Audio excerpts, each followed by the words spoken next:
couple of loose ends just to tidy up now that we've finished heaping up the barley. This is a little bit of the hay that we made a few weeks back, and you can see it's quite nice stuff. There was a few bales around the headlands we were a bit nervy about in one of the fields that has a lot of shelter. So we've been feeding it to the couple of cows that were inside, and even though it heated initially, it come back itself. It was only in its own sap, it never got any rain, so yeah, it's quite nice stuff. A few animals that's inside. There was 2 cows to calve. One calved when we were away, which is this little guy here in the back. This is one of our own shorthorn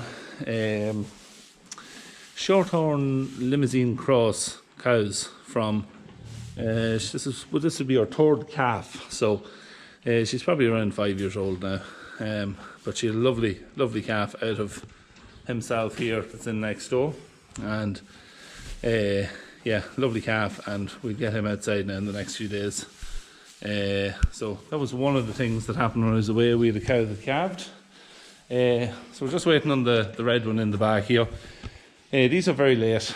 We wouldn't usually have cows calving this late, but if you remember, this guy was with the cows earlier in the year, and he was infertile. Never put any on the calf. He was a wee bit lame, and we were putting it down to that. But the lameness is more or less gone now, and we have had the chance to get him fertility tested also when I was away, and the news is not good. He is 100% infertile. The samples, there was a couple of samples taken, and both came back with the same results. There was only, I think, 10 or 12 live semen in the whole sample, when it should be millions. So when you can count it, you know you're in serious trouble. So unfortunately, our Blealac digger bull will have to go to the factory, which is unfortunate because some really nice calves out of him. Easy calving and very quiet, very quiet. We were very happy with him. So we've only had 3 crops of calves out of him, and now he's went infertile. So still a relatively young bull, and for that to have happened, so we're going to have to change him now, slaughter him, and we'll have to buy another one now at the end of the year. So having a really bad run of luck with the bulls at the minute, but that's the way it goes.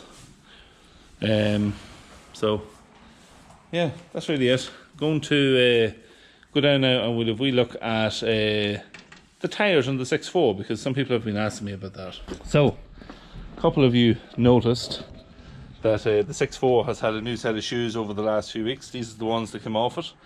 They were the Goodyear OptiTrack 480 70 24s. They were slightly wider than the ones that were on the tractor originally. The one Michelin tyres were on originally, which is what we went back to. Back to the original narrower wheels than these ones here. But we didn't intend to just change them yet. As you can see, there's a little bit of grip still there. Not much, but would have done another 12 months or so. Just to take the last out of the tyres. But yeah, why did we change them? Well, this is why we changed them. This hole in the side of the tyre that I put in it. First tyre I've ever damaged, and costly enough. I had to change the tyres. Well, the only thing is at least the tyres were almost wore out.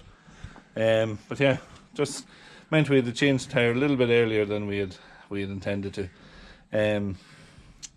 These wider tyres were put on last time the tractor had wore the tyres out. We put these Goodyears on. Went for the slightly wider, they were a lower profile tyre. Left the tractor a little bit slower on the road, not very much, but a little bit. But thought it would be a bit better to have the wider tyre. In hindsight, it wasn't the best thing to do, because we started doing a little bit of tillage after that, and the 6.4 does all the spraying and fertilizer application in the tram lanes, and these wider tyres meant that the tractor was doing a little bit more crop damage than what we would have liked. So we had talked about a couple of years ago maybe changing the tyres and selling these on as a second hand, but it never happened. It just kind of led on and we continued on using them to the point where they are now scrap, I suppose you could call them. There is a fairly good tyre if anyone was looking for a tyre to match up if they didn't want changing or something like this happened. Could sell the other tyre. So they're it's a 480/70/24 Goodyear. So if anyone looking for one, drop me a message. You can have it at a very reasonable price. But yeah, bucket of the teleporter was the culprit. Driving into the shed late enough one evening trying to get finished, and the bucket was setting up, and it done the damage. We'll go up and have a look at the newer tyres on the tractor now.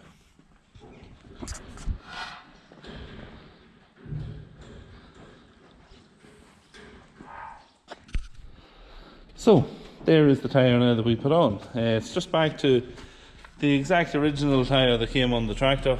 It's a Michelin 16.9 by 24 and an agri bib. So notice there's a noticeably higher wall than in the Goodyear tyre. It's much higher. Great depth of thread on the tyre as well, which is fairly standard with Michelin. And yeah, looks well on the tractor.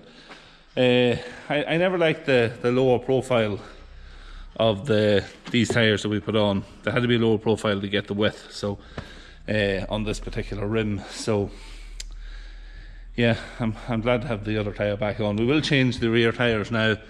We'll do that maybe later in the year and just get them done. Bit dust on the lens though.